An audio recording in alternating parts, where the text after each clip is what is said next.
endure. That is endurance, sister. Okay, I'm sorry. Yeah, back to the endurance. Yes. Yeah. I was thinking that to endure helps you to see to become born again, because there are things going on in my life that I think that if I can't see how to overcome it, I can't seem to relax enough to be born again. Good point. Very good point. Make sure you turn your phones off too. Oh, yeah, thanks. I don't have mine. Doug want to add to that. She wanted to know, what were your questions? I'm going to be 60 soon. I'm forgetting already. Something if you, I mean, how could you endure if you have not been reborn again? Right. To endure is one of the requirements to becoming born again. You have to endure, you have to go through whatever hell it is you're in with some sort of gratefulness in order to come to that point. And in your endurance, what I learned last night, in your endurance is that in that moment that you have to endure is when you can become born again. That is deep. I sort of thought that, but I wasn't sure if that was one of the steps. When you realize that of yourself you could do nothing, and these things come, and instead of whimpering and whining and running away from them, but be still and take it, that's when you can be born again. Absolutely. And then the type of endurance once you're born again is different from that prior to being born again. Because when you're not born again, you have the weight of the world upon you. You're too weak to resist anything. You think you can save yourself. So you're suffering hell in order to get into heaven. But when you're born again, you don't suffer like that anymore. You're suffering or enduring the persecution of the world. You know, people coming at you and trying to bring problems, but you're able to resist it then. The devil will come to you and talk to you and try to get you involved in stuff, but you become lightweight after a while. But if you want to be born again, you got to endure the pain. Whatever your issue is, you got to take it. And then in that moment, you'll cry out to God and He shall save you. But if you think you're your own God, by running away from your problem, getting mad at someone because they're awakening this stuff inside of you, taking it personal when you have a tough time, if you run away from those things, become angry about them, accuse someone else of it, then you're playing your own God. And you never will be saved. Because you're constantly saving yourself for the next moment until the next thing come along. But you gotta take it. And it's gonna hurt, you're gonna feel helpless to it. It wears you down, but that's fine. Because you'll come alive from that. You shall die and then you shall live. But that's how you gotta take it. I have had two of those enduring at work. And I spoke up. I never used to speak up to people. Yes. But I spoke up to them. I used to speak up to them sometimes I was angry. I spoke up and I was just calm, like how I'm talking to you right now. Yes, ma'am. And they reacted.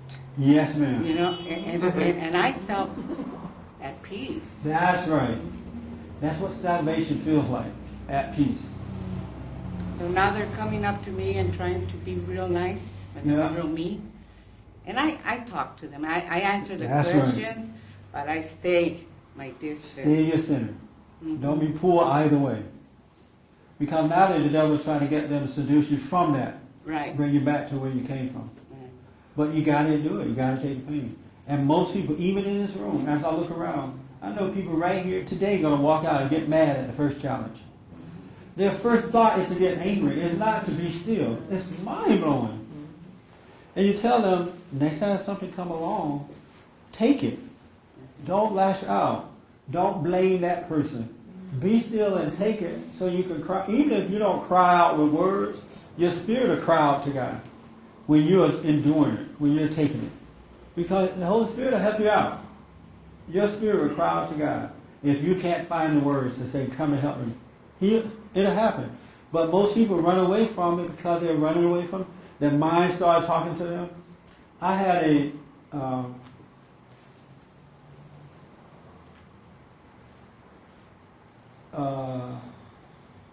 I'm trying to put it in a way because the moment I say this, your minds are going to go to work and try to figure out who it is. I was doing a phone counseling with someone way over in the other part of the world, about 40 years old or so, and it happened to be a male. And I get on the phone with this male, and right away I can sense that something's going on. So I'm just like, what's wrong? Are you mad about something? Yeah, I'm mad because somebody's asked me to do something. I'm like, first of all, it's so female for a man to act that way. So you guys in this room and out there in TV land, the next time you get mad and act like that, just know you're a woman. Really, you're a female. Just put on a dress and go sit down. Ain't nothing worse than men acting that way. I had all these stories are true. I had a guy call me up yesterday when I was driving down to Orange County, and they said, I'm unhappy with my life. And I said, oh, I can sense that you're unhappy with your life. Oh, yeah, how can you sense it? That's when you act like a female. Tell me about it, the way you present it. I'm unhappy about my life. Doesn't it sound like a woman? Yeah. Men don't act that way. Fake it. You can say, hey, I'm dealing with some stuff I don't like. Present it in a fake way until you can get there. No, I'm unhappy. And don't ever let your wives see you do it. And a lot of men do it, not just one or two. Most men react to life like that now. Most of them do. That I run into. I'm like, well, I can tell you're unhappy. What are you unhappy about? I hate my wife. I'm like, well, real men don't hate their wives. Real men think of their wives in a way that they want to help them overcome it. You have the wrong relationship with your wife. That's why you hate your wife. If your wife wasn't your God, you wouldn't hate your wife. You would love your wife because you would understand that you're supposed to help her overcome. And it's going to take 50 years, so get ready. And they said, I knew you were going to say that. But they felt better. But they need to use their own God's consciousness within them so that they never come down to the female level. That makes sense? Yeah. So stop whining about your problem, men. All is well.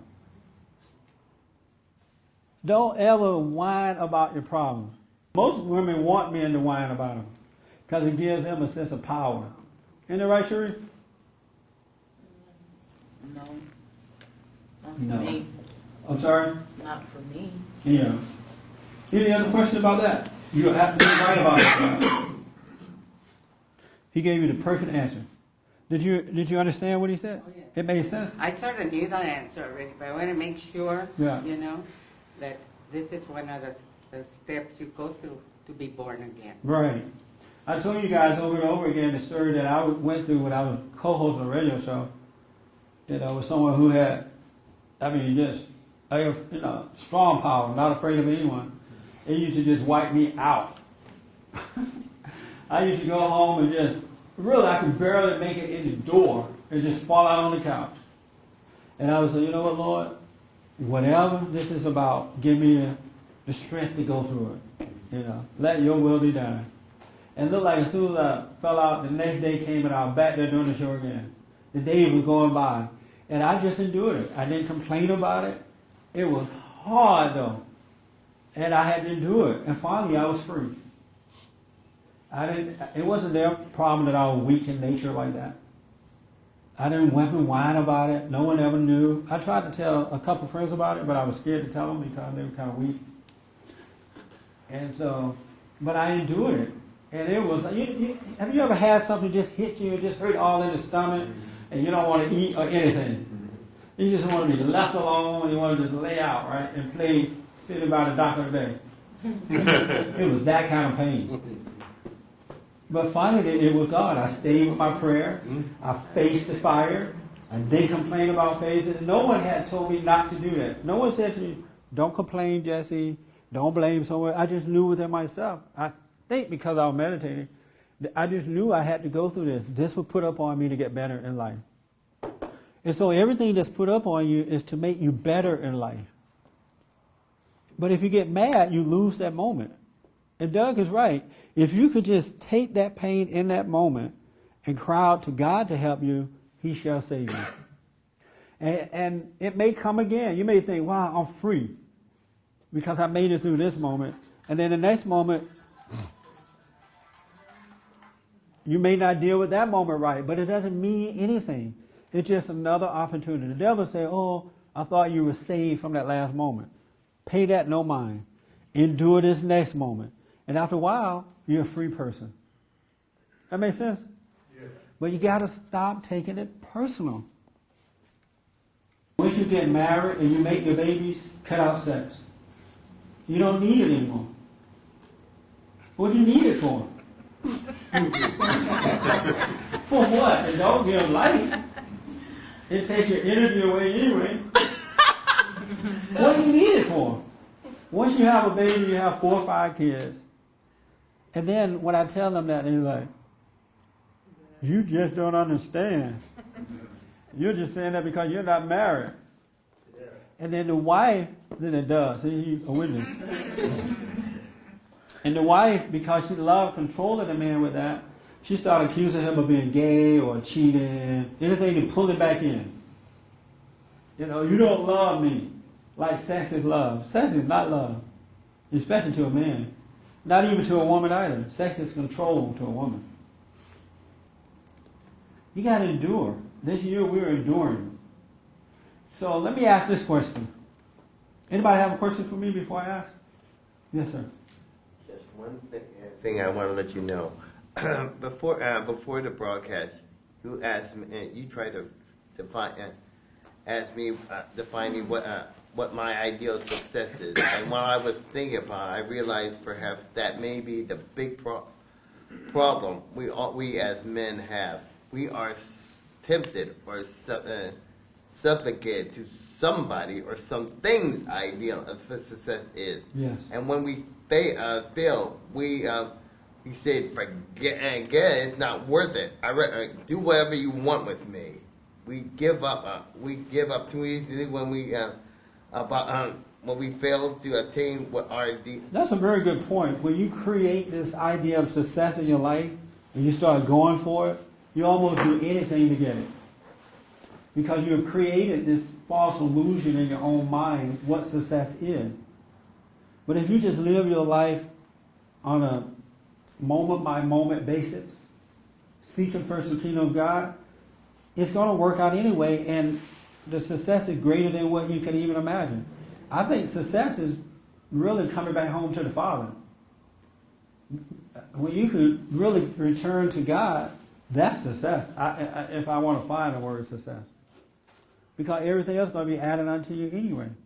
But once you are born again, I never think about success. Because I'm so completed within. You know, I have peace, I have joy, I have no worries, I have no doubts, I have no emptiness, I have no fear. I'm not trying to make someone like me, and I don't care I'm not trying to make myself like them. I'm just living my life, having a great life. Many challenges, but my life is great. So I don't think about success, and so I'm not stressed out trying to get it. I appreciate I have a roof over my head, my bills are paid every month, so forth. You know, I don't have to worry about anything, so I feel fine, I'm fine. The people who worry about success are still empty and separated from God. And they think success is going to fulfill that emptiness. Like the woman that had those 8 babies, she said that she was empty. She had a void within herself, and she figured that children would fulfill that void. So now she has 6 plus 8. And can't even pay for them. But people who are into becoming successful are separated from God. And something is missing, and so they come up with this nice word called success. Go for it. And there are folks out there taking your money, experts who are trying to teach you how to become successful, taking your money. And they are the only ones that become successful.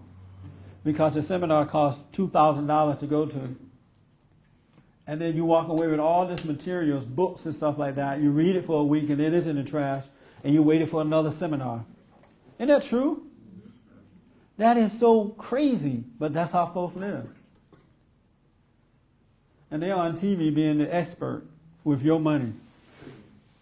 And you're still trying to become successful. It's time to wake up. It is absolutely time to wake up. If you feel like you're not successful, I would seek after God first. Because the only way you can feel unsuccessful is because you're empty. Something's missing.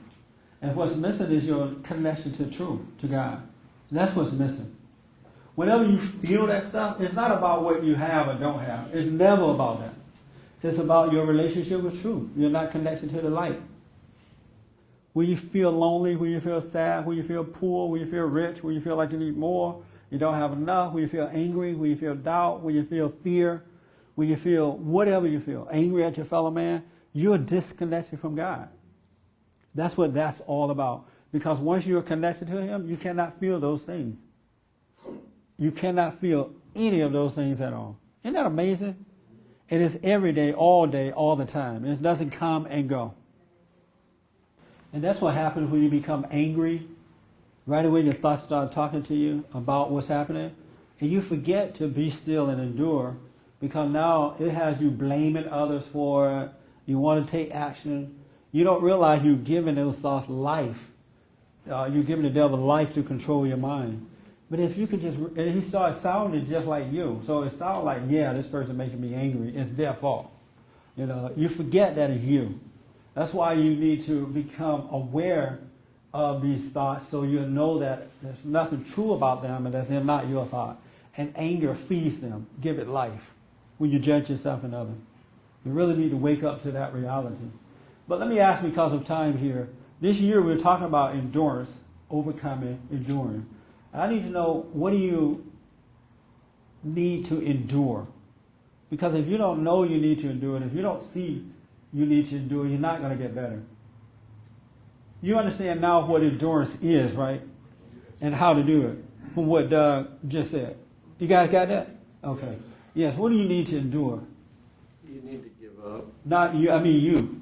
Me, myself? Yeah. Well, It's still just hanging around in your life. Okay, good question. Wow, now that's a tougher one than I thought. Yeah. I don't have a fast answer. You don't have that. Fundamentally, right now, it would be judgment. You need to stop judging. Myself. One of the things that takes energy away from me is judging myself. Yeah. And one of the other things that I notice is that I judge others. You talked about success. A lot of success is just putting yourself in the position that you can judge somebody. Yeah, that's what it's all about. You can feel successful, so you can say, because I have the best martini with the best steak, I'm the best person. Yeah. And what are you doing? You're making yourself fat and drinking poison. So And then the person that don't have it, they're looking at you drinking the martinis, thinking that they're nothing because they can't do it. So they're judging themselves too, trying to get to where you are, thinking that they're going to be happy. So judgment is one of my biggest things I need to give up. So you judge yourself in what way? That you are good because you're wealthy, or that you need more? When I'm doing well, I judge myself as being more discriminating, having better friends. I really do. Yeah. And when I'm threatened financially, then I've messed up. I've done something wrong. Yeah. And if I were to be honest about that, some of the happiest moments I've ever had is when I had the least. Yes. And you know some of them. Yeah. You laugh from deep inside when you laugh. So those are the kind of things that I'm. So when that pain comes, it's hard to just take it and overcome it. You know, it's funny. Sometimes it doesn't even feel like pain. Judgment feels judgment feels good. Yeah. It doesn't feel like it hurts. But the need to endure will show you that it is painful. And you realize that that nature inside of you is not natural for a man, right? You know exactly how women feel. To be successful, you mean? When Yeah, you're trying women feel good to judge. You said judgment feel good. Yeah, yeah. They can judge you That's in the morning. interesting. They can get up at 6 o'clock, look at you laying up there sleeping, and judge you, make breakfast for you, clean the kids, get them ready for school, curse you out, go to work, come back and repeat it, and go to bed and sleep like a baby. But men can't live that way. They're not happy living that way. Right. Because that's not your natural nature. You notice there's something wrong with it, but it doesn't feel weird yet. Yeah, it's all women. And only by enduring, only by letting things, you can't endure. If you run a long race, you can't carry baggage with you. Yeah. If you That's have right. to endure, the beauty and purity of endurance is that you let go of the things that keep you from enduring. I would recommend you get to a point, you need to get to a point where you can be feeling that pain and talking to your fellow man and they never know you're feeling it. It has to become so personal between you and God that the person looking at you don't even know you're going through it. And that's when God can help you. There are times when I can do that, but it's not always. I mean, there are times when if you can ever do that, you can be fine. You'll be safe. in my job, when I do that, I had a situation this week. Everybody was completely going out of their minds. I mean, swearing, crying. There was a big mistake made. There was a vast mistake made in my company. And everybody was worried. And I just said, no, I'm not going to do this. I had watched Gran Torino, Time to Be Cool. And there it was. Yeah. When all else fails, fall back on Gran Torino. That's right. That's right. You got to be quiet. That's right. What do you need to endure, James? I tend to be scared of speaking up, Yeah. and I get frustrated that. Speak up so they can hear you. They can't hear you now. And I get scared that when I don't speak up, I'm wasting my life away, and I get frustrated about that. Yeah. And I think This week, I want you to practice speaking up and let your shyness stay within you. Because see, you see it and feel it inside of your body, and your mind tells you that they see it too, so you start acting it out because you think that they see it. But if you can understand that, keep it within yourself, and just say what you got to say, God will come and take it away from you. They don't know it unless you express it. Like when somebody is angry, the only way that you know that person is angry, they're going to act like it. They're going to act it out. But if you could just be angry and not take it out on your fellow man, keep quiet about it, and treat the person the way you would like to be treated, God will save you from it. That way, the outer source is not saving you from it. People hating you or you hating others or blaming will not save you. God will save you from it. Does that make sense? sort of. When I first started public speaking, there were times when I felt embarrassed and shy and nervous, but they didn't know it. Because I knew to keep it within myself and just trust God, and it worked out. But when you show it, then you're going to be saved by somebody else. Oh, poor baby. Come here, baby. You know how the women do that? Yeah. They like pat you on the back. Come here, baby. Oh, he a shy little thing. You feel better right then and there. But just keep it and then practice facing it, and you'll get better. All right. When people ask me, how you doing, Jesse? I always say, all is well, don't I? Anybody? I've been saying it for 20 years, all is well. And all is well, but that doesn't mean things are not happening. I have a great child. Well, what is the purpose of whining to you about it? You can't do anything about it. Yeah. Well, what is the purpose of cowering down about it? That's not going to help it. I trust God, and He will take care of it, and He does.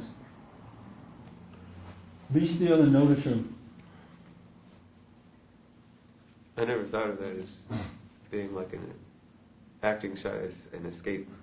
I'm sorry? I never thought of acting shy as being an escape. It is. Saving yourself. Acting shy is an escape too. That's why you act it out, because you may not even be aware of it, but you're reaching out for help. They're not going to be so hard on me if I'm shy. Mm-hmm. You know what I mean? Yeah. But if you just speak up and let yourself feel it on the inside and don't do anything about it, He will save you. You'll cry out to God. You got to take control like that. You got to stop reaching out to the world. But that's what action shine is all about. And that when they see, and some people they're so mean, they will wipe you out when they see that you're shy. So you may get the wrong kind of help. What do you need to endure? I don't know. I've been dealing with that for a couple of weeks. What I need to endure. I read the scripture over and over, Hebrews 12. Keep reading that. And asking, Lord, show me what I need to endure. Okay. And I try each day to see what it is that I need to go through. So Do you do the prayer and the meditation? Yeah, stay with that. You'll see. You know, someone told me the other day that in the Hebrew Bible, prayer means to know thyself, to examine thyself, and that is so true. When you sit still, you become acquainted with yourself, and you see how you don't have control, how out of control you are. There's nothing you can do about it. You see how evil you are, and you start to overcome it. You start to correct it. But that's what prayer is about, examining thyself, knowing thyself. Most people don't know themselves, and that's what the problem is. They're just floating in the wind. They're knocked down by everything that comes by. But you got to endure.